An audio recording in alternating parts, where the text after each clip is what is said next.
Ozzy hand. Is this completely busted? Keeping on 5 immediately scries to the bottom. He's looking for one thing. We get into the match. He'll start on Urborg.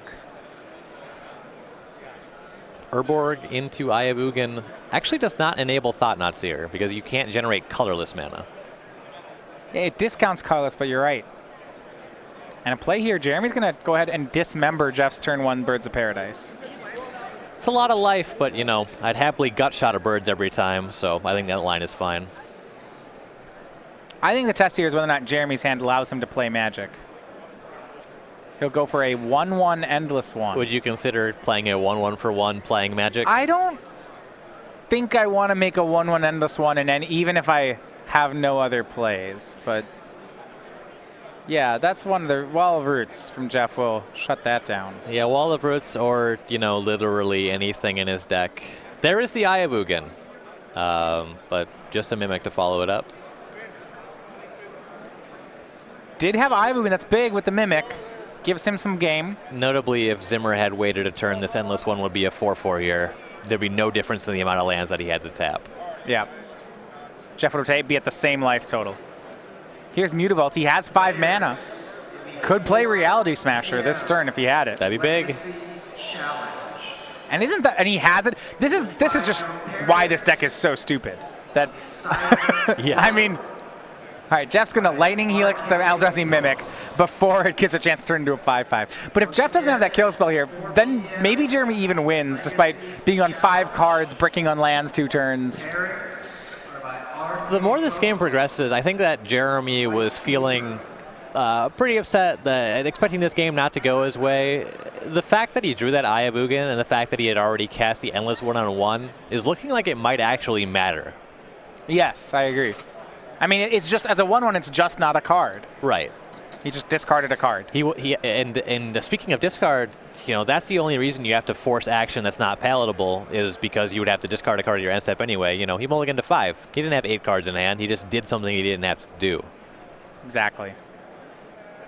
Keep in mind that Ghost Quarter on Jeff's side will get a basic, even though Jeremy is a colorless deck. He does play 2 copies of Wastes. Yeah, you definitely go ahead and pull the trigger on that. We've already seen Jeremy miss a land drop previously, so well out of range of doing most of the best stuff in his deck without additional lands from here. Yeah, that brings him from 5 mana back down to 3. It's actually 6 down to 3 because their Urborg is in play. Yeah, so that Ghost Quarter is huge. Or no, it is 5. You're right, you're right.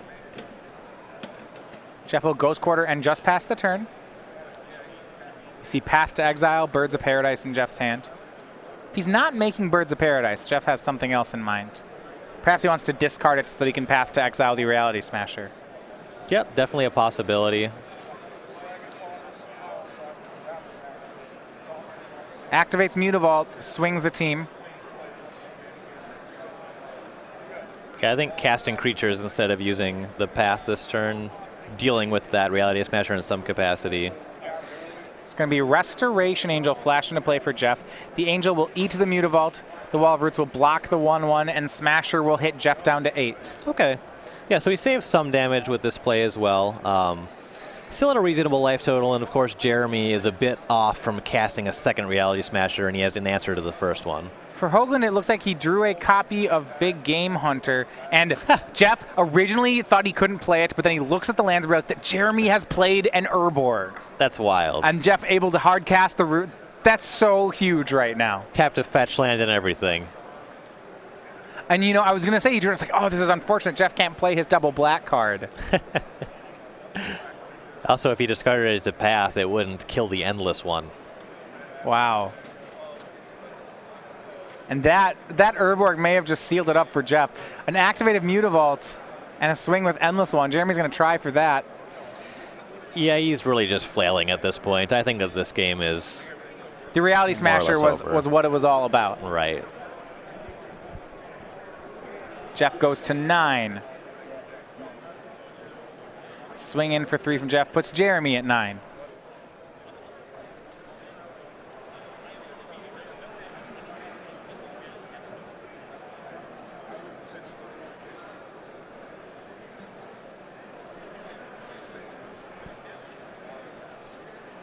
And we'll pass back.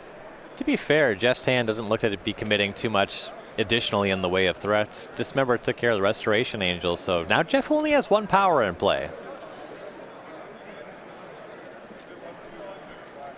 Cost Jeremy no life points. He also can use the Urborg profitably. Right. You keep going back to that 1/1 endless one, though, where it's just... Well, actually, if we back up a couple of turns, when Jeff just cast the Big Game Hunter, if he used the Path to Exile on the Smasher, he would have got to cast that for a black off of the Urborg and kill the 4/4 endless one. Sure. I mean, well, it's all the same, right? Jeff still has a path in hand then? Right.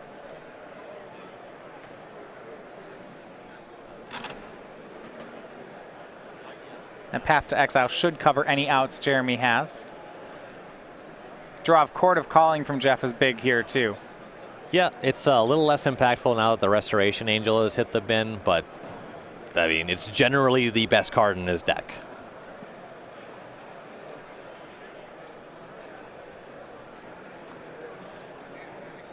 Yeah, you mentioned Jeff only 2 power in play, but Jeremy only 5 life points. How does Jeff want to close it out? He'll just pass the turn. I imagine that we'll see Jeff find Pia and Kieran Nalar. Sure, that's a great way to end out the game. Yeah, it'll give him lethal. Yeah, Jeremy has a Mutavault to block with, I guess, but well, Jeff certainly over 2 turns. Jeff can swing the Thopters and then throw both the Thopters. Right. Does he have enough mana for that? He does. Okay. I believe. I think he has 5 mana total. So I think he's 1 shy. Thought Not Seer is going to be the play from Jeremy. Jeff will respond. Court of Calling for 4. Tend to agree. Look, see if it is PN Kieran Nalar. He also has Restoration Angel, Obstinate Baloth. Oh, he can use Kiki-Jiki because he can tap and use mana from the Wall of Roots. I was actually thinking it was possible he could get Restoration Angel on Big Game Hunter and kill the Thought Not Seer, but getting Kiki-Jiki and copying it's pretty good too. Thought Not Seer will resolve. Path to Exile is taken out of Jeff's hand. Kiki Big Game Hunter is actually kind of a hard lock against Jeremy's creature draws. Now, on end step, Jeff will make a copy of Big Game Hunter, shoot down the Thought Not Seer. Now, because it's on end step, Jeff gets to untap with this copy. Yeah, and Jeremy is on 5, so that extra 1 power body matters. And here's Kasali Pride Mage. Just Big Game Hunter, the Big Game Hunter token will swing. Jeff's going to roll this one out at a slow pace. Yeah, there's no reason to get super aggressive. Jeremy is just going to block this with the Mutavault, presumably. I guess not. But there's no reason to get aggressive with the Kiki-Jiki. Oh, the Pride Mage is why we didn't see the Mutavault block. It would just trade with the land.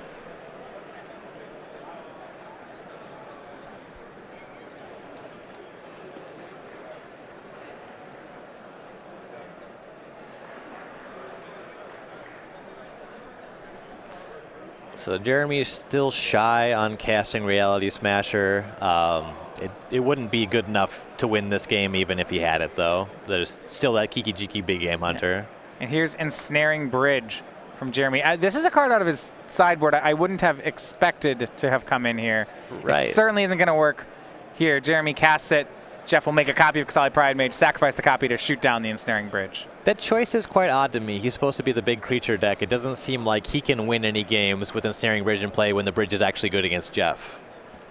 I mean, when Jeff's winning, the board starts to look like this, and then Jeff will, of course, always find something like that to blow it up. Either way, the game will go to Jeff Hoogland, so 2-1. He wins his first test against Carlos Eldrazi and moves to 5-0 on the tournament.